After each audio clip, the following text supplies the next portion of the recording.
Well, this has been a long time coming. It's time to look at the top 10 Star vs. the Forces of Evil Season 2 episodes, with Season 3 starting sometime right before this video came out. Let's just do this.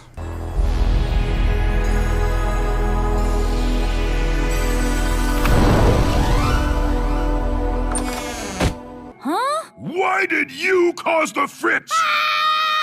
No. I really just can't take any more yelling today. The whole point of this episode is to introduce us to the last few members of the High Magic Council, and maybe to Eclipse in the background, which we'll probably see in the Season 3 premiere. Haven't seen it yet. Probably. The episode that surrounds these elements, however, is actually pretty good when you think about it. It's got some good humor, it's got some good visuals, and I like the character designs in the characters themselves. It's not perfect, but I really enjoyed what was here.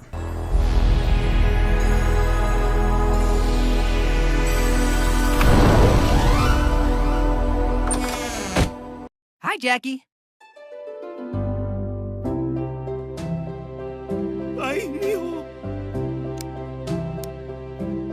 Darned if I knew that I'd find you. When I first saw this episode, I was convinced it was the Season 2 finale. It would have been perfectly fitting for a finale. But nope, it's just the winter finale. Still had another 12, well, kind of 24 episodes to go, or something like that. Whatever. What I like about this episode the most is Marco and Jackie. I know I'm kind of biased. I am in support of their ship, after all. But I like that it's different because, well, Star is a very anime-influenced show. I think Earth is a pretty great place. That's saying something, cause I've been through outer space. I think it suits me, it's just my style. And this episode is where it kind of breaks the mold. It proves that Marco can go beyond, that he can actually pick a girl. He's not locked down to being confused and always struggling and completely oblivious to everyone else's feelings. You know, those things that tend to stroke people's flames and really piss them off. Other than that, the whole point of this episode is to separate Star from Glossaric for future episodes. One of the problems I have with it is that the episode spends this entire time building up the birthday clown, and then he just kind of gets sent into the void and proves that the entire thing was a framing device. And why was it even there in the first place? But I don't really have much of a problem with this. But what I do have a problem with is how they set up the whole void thing. And how, at the end, I kind of wanted Star to lose. And I wanted her to get sucked into the void. I don't really hold it against the episode. It's just something that keeps it from being any higher on this list.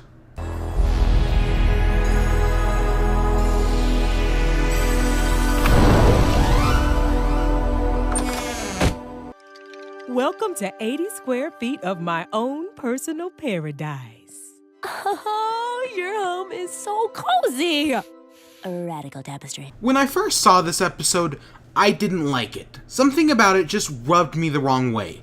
But as time went on, I grew more accustomed to it, and I learned there's actually more to the episode. Yeah, I now think it's actually a pretty good episode. It's entertaining, it's got a good heart, it's got some good ideas, and while it's not perfect and definitely shouldn't be taken at face value, what it does is good, and has some good characters and some good ideas, and it never takes itself too far, but manages to stay lighthearted as well.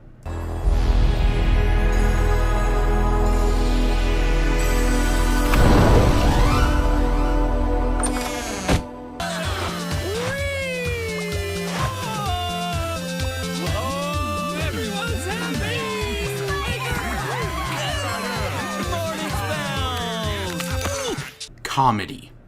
Comedy can take you a long way, and my goodness, is this episode funny. But it's also sincere. I didn't really expect to give a shit about a stupid spider with a top hat. But no, I ended up actually caring. I cared immensely. I wanted him to succeed, because it's the way they frame the story. It's not a woe is me, oh feel sad for me, I want to be more powerful. No, everybody else appreciates the spider with a top hat. Everyone else cares for him, and he just wants more. He's a Disney princess. Everything is fine, but he wants adventure. Well, you could say the ending of this episode is kind of a cop-out. In my opinion, it feels deserved.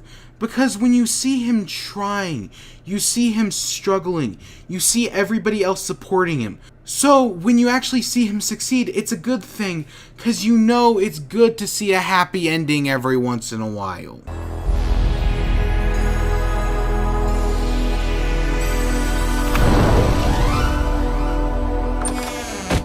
Oh, hey, Marco. Did you know that if you cut off a mermaid's tail, you can never be queen? It's all in the guidebook. Star, you don't have to do that. Oh, thank goodness. When I think of high school stories, this is one of the most cliche plots you can have. But what this episode does, I actually really like, and I like its take on the whole idea of trying to figure out your future. We see Star's perspective as she freaks out about being the queen, which she basically doesn't want to do, or at least do the way her mother does. And she even goes as far as to try to kill a mermaid or something like that. And I'm gonna be honest, I really like the, I'm gonna use emo for lack of a better term, Star design. I think it's really funny. And then we also get to see Marco and Tom, who actually get some good development in my opinion. And it's much needed development, because up to this point, Tom is kind of a cliche love triangle villain. But after this episode, we actually get to see him develop more, and it all starts here. I also like how they handle Marco, how even though we don't really focus on his future career path, they at least set it up for the second part of the episode, which is pretty good.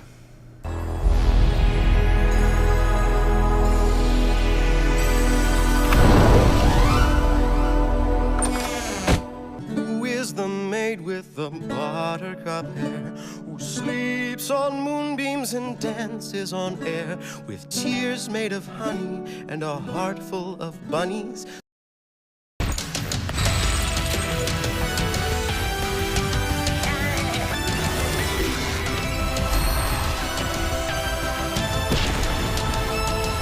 Usually, when I make these lists, I try not to put 2 episodes in the same slot.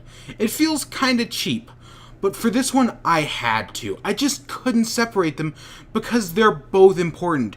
They are both technically the season 2 finale, but more importantly than that, I just couldn't put Face the Music on here alone because it would have only ranked number 9, and Star Crushed wouldn't have even made it on the list at all, honestly.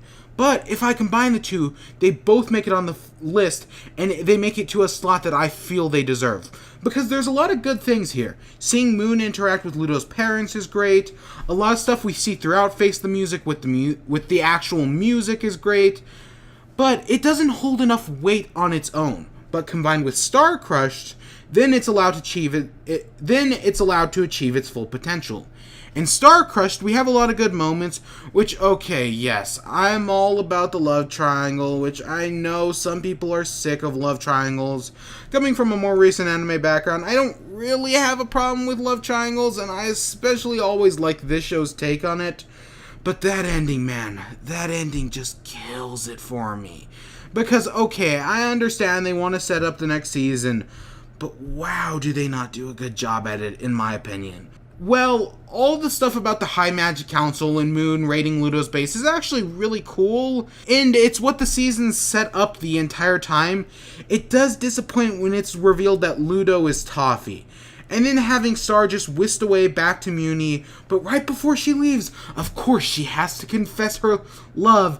It's cliche. And while I don't mind the love triangle cliche, this is like really cliche. I don't like that they leave it open. Plus you have Marco's scissors so he can meet her again. And I am seriously worried about what's going to happen next.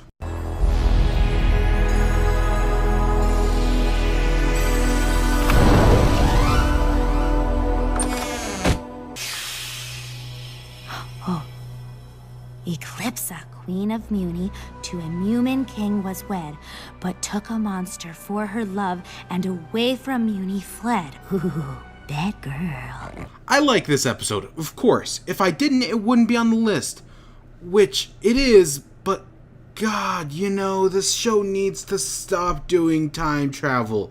I know this isn't technically time travel, but goddamn is it complicated. Because I remember someone told me in the comments of the review I did for this one that if you notice, Star is actually a Paradox clone, and the original version of Star dies and is replaced with a replica, because you see the goat ride by at one point when she's acquired it. And I see where they're coming from, but goddamn does this episode not make it easy to understand. I always wanted to figure out whether or not she was actually a Paradox or not, and I just never got around to it because this is so complicated. Other than that, the whole idea of her going into her wand is actually a really cool one. And the way they execute it is really cool by her wand being an extension of her mind. I also like some of the foreshadowing this episode does for future episodes revolving around Toffee's finger. And I like the tapestries, which is a really great idea because it gives you both ideas of what's to come and tells us the history of the world around us.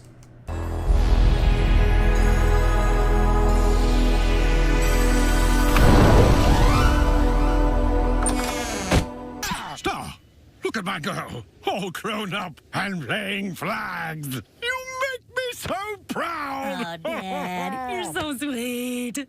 But... Great job, honey. At the end of the day, Star vs. the Forces of Evil is a comedy, a la something like SpongeBob. And this is one of the funniest episodes in the show to date. It just throws constant jokes at you, one after another, and almost all of them hit bullseye. After what I consider to be a very lackluster beginning for Season 2, this episode comes around and proves that no, we're just getting started. Things are about to get good from here, and I can appreciate that.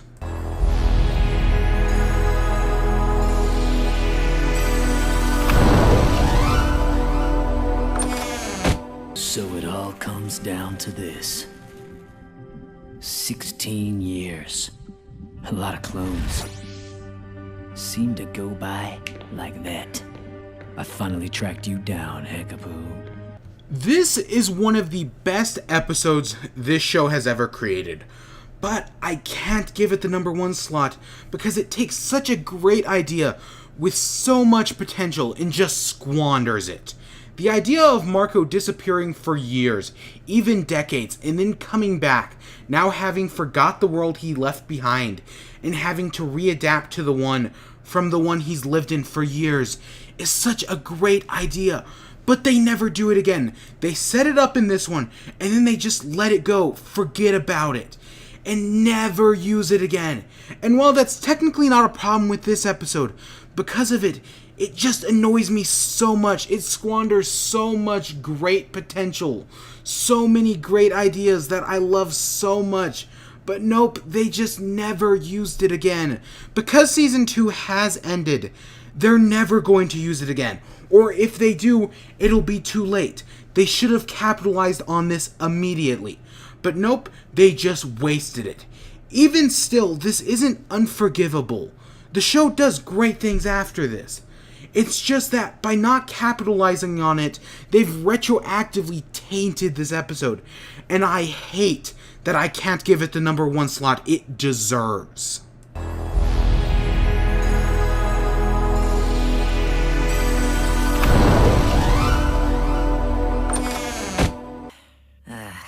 Okay. My crush is on Jackie. Jackie Lynn Thomas. What? Somebody lied. This is a really good episode that I believe is only as good as it is because of its subversion to the trope. Star vs. the Forces of Evil is obviously anime influenced. I think Earth is a pretty great place. That's saying something, cause I've been through outer space. I think it suits me, it's just my style. It references different animes all the time, and you can see it in the artworks and concepts the show has. So having a love triangle in there, and even a harem to a lesser extent, isn't really surprising, and it actually fits pretty well within the show.